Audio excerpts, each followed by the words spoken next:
Sayyidina Usman had a lot of haya in him. He was a person who had a lot of haya. Haya means he had a lot of shyness. He was very mindful of his personal space.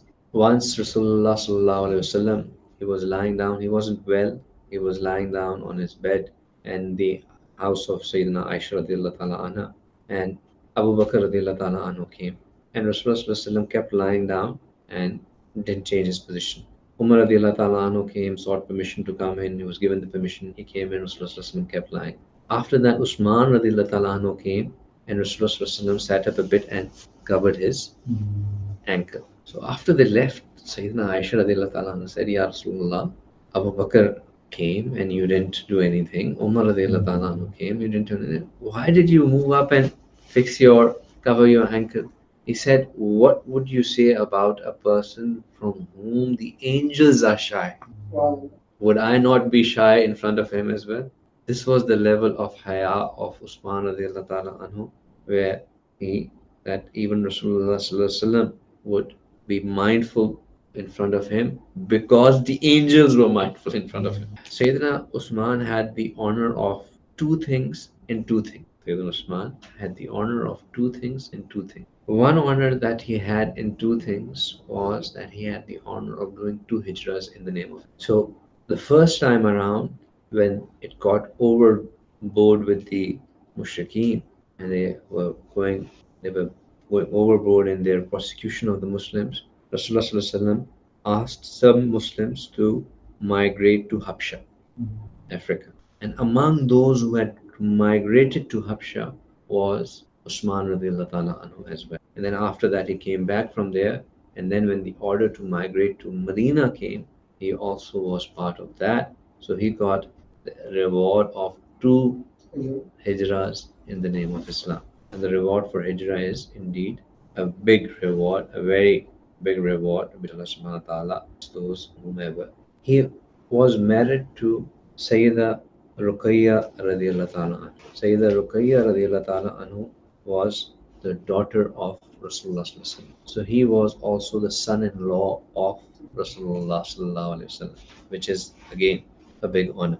And this was a beautiful couple. Once Sayyidina Usama bin Zaid radiallahu ta'ala anhu, who was one of the khadims of Rasulullah sallallahu alaihi wasallam, he said that once Rasulullah sallallahu alaihi wasallam sent me to the house of Usman radiallahu ta'ala anhu with some meal. Some meal had come to Rasulullah sallallahu alaihi wasallam. He sent it to Sayyidina Ruqayya radiallahu ta'ala anhu. And Usama bin Zaid at that time was a young boy. He was still not hit puberty. He was still a young boy, and our Shaykh, he says that young boys in this age, they have they travel passport free. They can go everywhere. There's no conscious of parda and all of that. So they can travel everywhere. So Sayyidina Osama was in that age where the people wouldn't mind if he would come into their house because he was of young age. So he said, I went into the house and I saw that Usman radiallahu ta'ala anhu and Ruqayya radiallahu ta'ala anha, they are sitting on the same bed together. So I gave them the food and I came back and I informed Rasulullah sallallahu alaihi wasallam that, Ya Rasulullah, as per your command, I have given them this food. So Rasulullah sallallahu alaihi wasallam asked that, have you seen any couple more beautiful than them? And he said, then I reflected and I realized that the husband looked more prettier than the wife, and the wife looked more prettier than the husband. They both outshined each other. Such was the beauty of them. Daughter of Rasulullah, Ruqayya radiallahu ta'ala anha.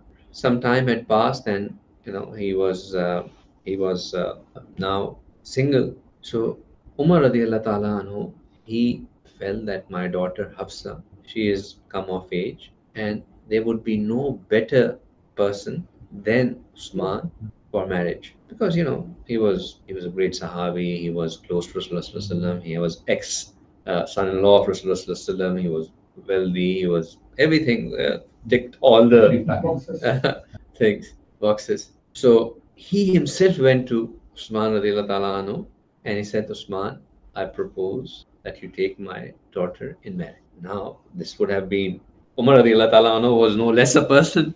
Yeah, so it was a great honor that Umar radiallahu ta'ala anhu is coming and giving him his daughter in marriage. Usman radiallahu ta'ala anhu said that, I'll get back to you. So they said, okay, we want to do istikhara or something. A month passed, 2 months passed, 3 months passed. Umar radiallahu was he was seriously offended. Like, what's going on? I offered my daughter in, and no response. So he went to Rasulullah Sallallahu Alaihi Wasallam and he complained. Ya Usman, I offered my daughter to Usman, and Usman said I'll get back, and he hasn't gotten back. Yeah, क्या हो रहा है? So Rasulullah Sallallahu Alaihi Wasallam said to Umar radiallahu ta'ala anhu that Umar, Allah will give Usman a wife who is better than your daughter, and he will give your daughter a husband who is better than Usman. So Umar radiallahu ta'ala anhu says that he didn't understand. I mean, who can there be better than Usman radiallahu ta'ala anhu? Among all the Sahaba, he stood out. Of the marriageable age and everything, of all the considerations, he stood out. So, but of course, Rasulullah Sallallahu Alaihi Wasallam had said this, so he became quiet. After some days, Rasulullah Sallallahu Alaihi Wasallam called Usman radiallahu ta'ala anhu, and he said that Jibreel has come to, and he has said that Allah has asked me to marry my daughter Kulthum to you.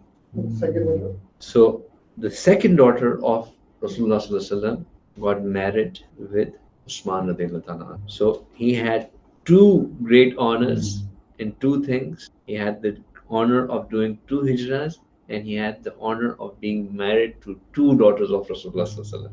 Nobody else had this honor. I mean, there are other Sahabas who have the marriage, the hijrah, but the honor of being the son-in-law of Rasulullah Sallallahu Alaihi Wasallam.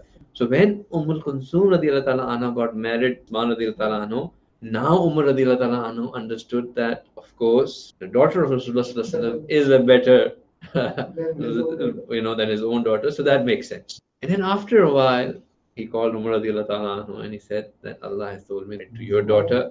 And then he realized that, Allah had planned for him when Rasulullah Sallallahu Alaihi Wasallam that he will be married to a better man than Usman.